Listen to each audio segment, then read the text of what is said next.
We have so many things that we have to do better, Lester, and certainly cyber is one of them. Secretary Clinton. Well, I think there are a number of issues that we should be addressing. So we need an international treaty to prevent cyber warfare. And the Chinese, and I believe the Russians as well, have been trying to get such a treaty going, and our government has been refusing to go along. But I think, we need to listen to the concerns here that have been rightly raised. It's time for such a treaty, and it's time for us to stop thwarting it. We need to move ahead with that. I actually agree with Donald Trump here, strangely enough, that there in fact is no evidence that the Russians were the ones who hacked into the DNC emails. On the other hand, those emails gave plenty of evidence that the DNC was engaged in unfair backroom backstabbing and was really smearing Bernie Sanders through their treatment, their placement of anonymous articles, and so on. So if somebody is messing with the U.S. elections, it was clearly the DNC. There is no evidence that it was the Russians here. One of the heads of national security, in fact, said as much, that there was a whole lot of hyperventilation here, but not a lot of substance. And let me say, on the issue of Edward Snowden, he should certainly be given a pardon. He should be brought home with a hero's welcome. In the words of Benjamin Franklin, those who would compromise privacy in the name of security will wind up losing them both. We can both protect national security at the same time that we protect privacy, and we owe a debt of thanks also to Julian Assange and WikiLeaks for exposing the leaks of so many whistleblowers who showed how the U.S. government was engaged in war crimes, in illicit activity, and was doing things in our name that were not legal, and we're not ethical, and we're not moral. So we are the better for those exposures, and both of them should be pardoned and welcomed home. Julian Assange obviously not coming here, but he should certainly be released from his imprisonment in the Ecuadorian embassy and no longer under threat of extradition to the U.S. and persecution, or rather prosecution and persecution for underneath the Espionage Act. Either because the oil was their primary source of income, and now they have the oil all over the place, including a lot of the oil in Libya, which was another one of her disasters. Secretary Clinton. Well, I hope the fact checkers are turning up the volume and really working hard.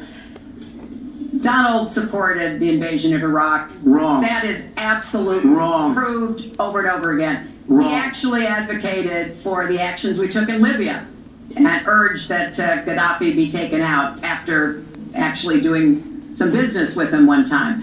But the larger point, he says this constantly, is George W. Bush made the agreement about when American troops would leave Iraq, not Barack Obama. And the only way that American troops could have stayed in Iraq is to get an agreement from the then Iraqi government that would have protected our troops. And the Iraqi government would not give that. But let's talk about the question you asked, Lester. The question you asked is, what do we do here in the United States? That's the most important part of this. How do we prevent attacks? How do we protect our people? And I think we've got to have an intelligence surge where we are looking for every scrap of information. I was so proud of law enforcement in New York, in So let's be clear that we will not have peace and security at home unless we also have peace and security abroad.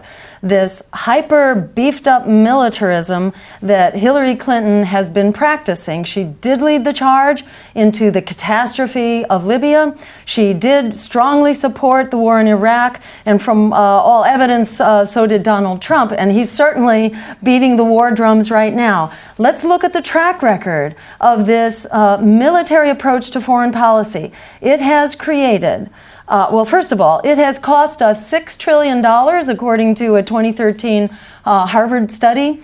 $6 trillion for Iraq and Afghanistan alone, when you include the cost of caring for our wounded soldiers, and that's the least that we can do. They deserve better care, in fact. But $6 trillion for those two wars, and add to that 1 million people killed in Iraq, tens of thousands of our soldiers killed and maimed. What do we have to show for it? Mass refugee migrations, failed states, and worse terrorist threats. We need a new approach on our foreign policy based on international law, human rights, and diplomacy. The American people have had enough of these wars without, in fact, even being told of their cost, which amounts to half of our discretionary budget, and practically half of your income taxes are going to pay for these wars on terror, which only create yet another cycle of terror. There is no military solution to that kind of crisis. We need to create a new offensive in the Middle East, a peace offensive that starts with a weapons embargo and a freeze on the bank accounts of those countries that continue to fund terrorist jihadi enterprises. That is how we get to peace and security overseas and peace and security here, because those wars and the anguish surrounding them are blowing back here. That's what that terrorist threat is about. We can deal with them both by creating a foreign policy based on international law, human rights, and diplomacy. Treaty and contract. And number two, I said, and very strongly, NATO could be obsolete because, and I was very strong on this, and it was actually covered very accurately in the New York Times, which is unusual for the New York Times, to be honest. But I said, they do not focus on terror. And I was very strong, and I said it numerous times, and about 4 months ago, I read on the front page of the Wall Street Journal that NATO is opening up a major terror division. And I think that's great. And I think we should get, because we pay approximately 73% of the cost of NATO, it's a lot of money to protect other people. But I'm all for NATO. But I said they have to focus on terror also. And they're going to do that. And that was, believe me, I'm sure I'm not going to get credit for it, but that was largely because of what I was saying and my criticism of NATO. I think we have to get NATO to go into the Middle East with us, in addition to surrounding nations, and we have to knock the hell out of ISIS, and we have to do it fast.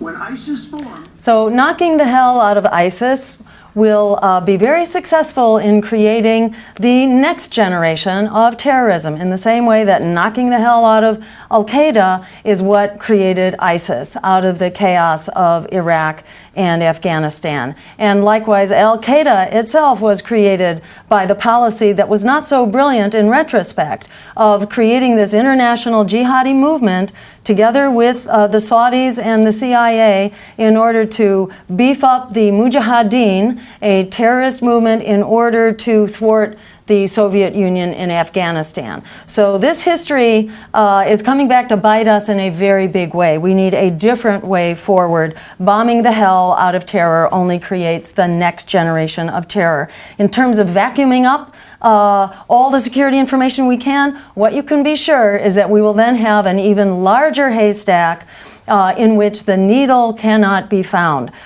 We need to protect the rights and the privacy of everyday people, and only go after information where it is warranted. And certainly where it is warranted, we need to use all the techniques of security and surveillance, but not without a warrant and specific cause. Thank you. I had numerous conversations with Sean Hannity at Fox, and Sean Hannity said, and he called me the other day, and I spoke to him about it. He said you were totally against war because he was for the war. Why is your judgment better than... And that was before the war started. Sean Hannity said very strongly to me and other people, he's willing to say it, but nobody wants to call him, I was against the war. He said, you used to have fights with me because Sean was in favor of the war. And I understand that side also, not very much, because we should have never been there. But nobody calls Sean Hannity. And then they did an article in a major magazine shortly after the war started, I think in '04, but they did an article which had me totally against the war in Iraq. And one of your compatriots said, you know, whether it was